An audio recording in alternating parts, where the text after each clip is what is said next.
maybe they do for their counterpart from Benin.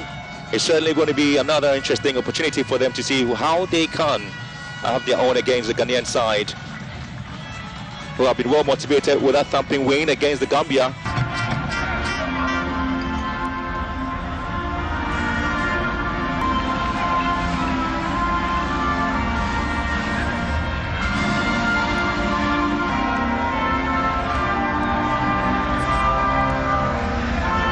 Come out with something special, a free here, Abdelaziz, and he was expecting the referee to come to his rescue, but that obviously is not going to be counted there as a foul just in front of the 18-yard box of the Beninois side.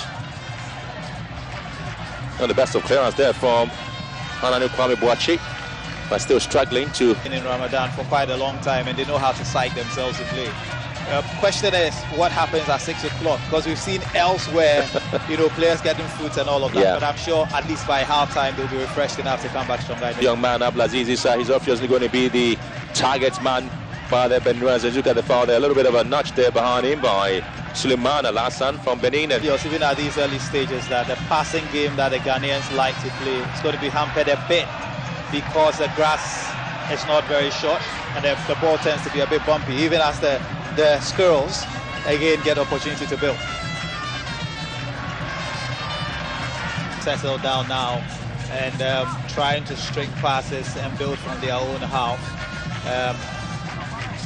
I mean, that was quite wasteful for the Ghanaians, and quite clearly the winger did not read the pass that was played to him on the left.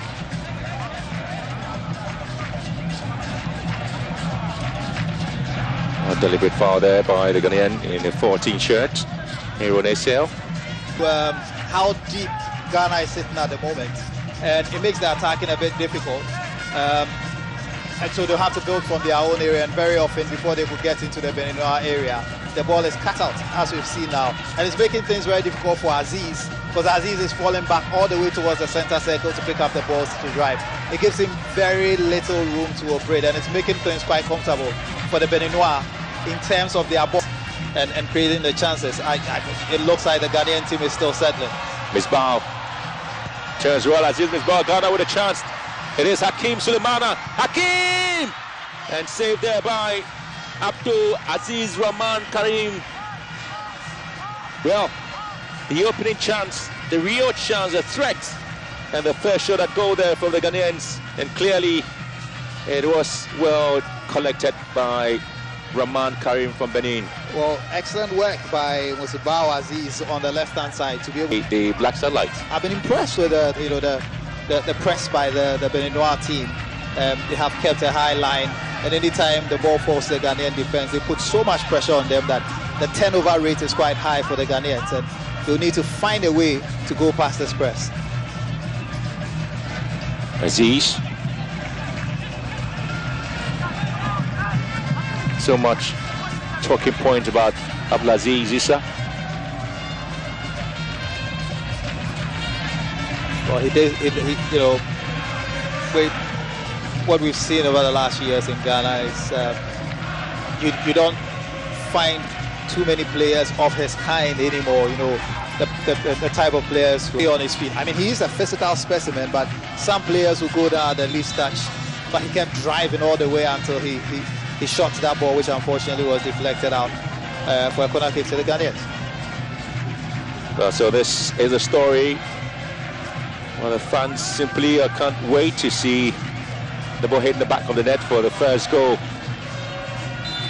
It's the man in the turn shirt,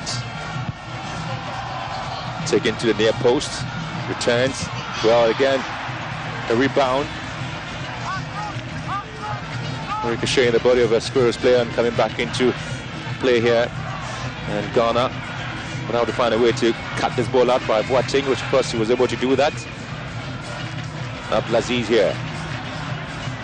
Takes the ball up front, looking for a free ace run. Couldn't quite give him play. Chance that will lead to a goal. Well, too many questions being asked about the Ghanaian tactical display in any of the matches played. The very first game against Congo came out with a lot of questions. Second game against the Gambia, initially fans were too impressed, but there's a free who's also been popping up. At some point in time, he started the first 5 minutes or so, and Suleimana took over. It's Ghanaian Abdul Hakim and of course Ms. Bauer. Stands now, they've not looked very cohesive. And that's also partly because of how Benin have set up in this game and how they've contested for almost every opportunity that has central midfield or attacking players and those playing in the wide positions. So the tactical lineup hasn't really worked out for the Ghanaians, but then we'll see whether on this counter-attack. But a free well, certainly take a seat. If Kudus Mohammed did take a seat, the free would have to take his own at the Lagos Sports Stadium because the Ghanaians are leading by a goal to nil. Well, the Squirrels would definitely feel that there should have been a call for them before the ball was sent in here. He's got the face of Kudus, hasn't he? Well, thumbs up to the Ghanaians. I mean, we're just berating them for how they've lacked cohesive in this game, and then they break on the counter-attack. The ball played through to Jerry Afriye, who did well. This is a classic counter-attacking move. Beninois would ask if there shouldn't have been a foul for them, but on this occasion, Masibao Aziz playing the ball through. Afriye did well to control a ball that was bubbling, and he put it to the corner of the net. Goalkeeper had no chance of saving this ball. Straight through his legs. And you know why he took a seat? Well, he's learning from the best. Scored with his left as well. Well, so the more physicality, have the vertical advantage. This could be the last opportunity of the half for Benin.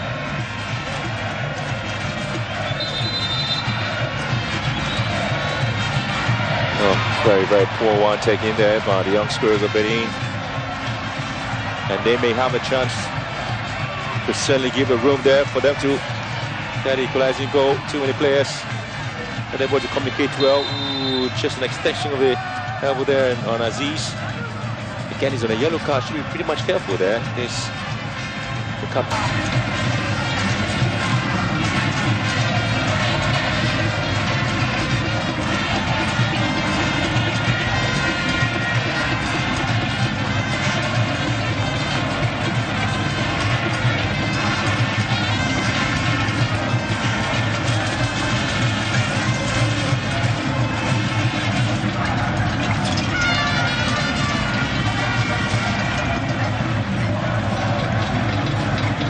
But I'm sure once it was trialed at the Nations Cup, They worked out. I mean, the nation. I mean, the bottom line is.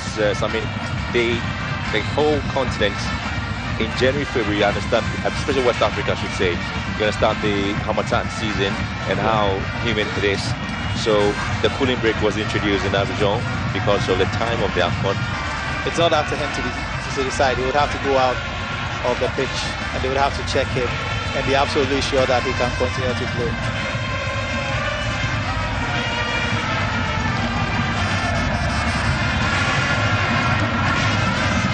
Approaching last. The Ugandans have something going for them. They came into this tournament with a lot of high hopes. Well, again, it's been picked up, and again, a rebound for Ghana goes out. That was Nkrumah's effort, and McCarthy with a follow-up. More butterfingers from Abdelaziz Rahman Karim, man. I mean, if you're a defender in front of him, you don't have too much confidence. Former national team footballer,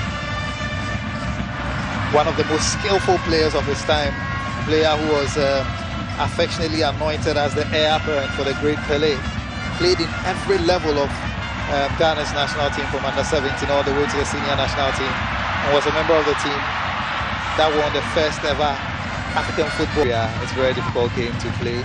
There's a big population of Nigerians here in Ghana who turn out in full force to support the Nigerian national team. But I think the Senegalese are more dangerous to play. Some of the best, brightest young talents are playing for Senegal. And make no mistake, the fact that they lost to Uganda does not mean that the Senegalese.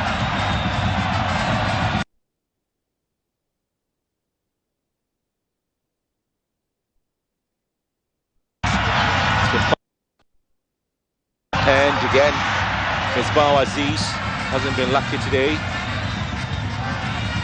The referee is not seeing that. A lawyer. Zidane gets the ball into the box.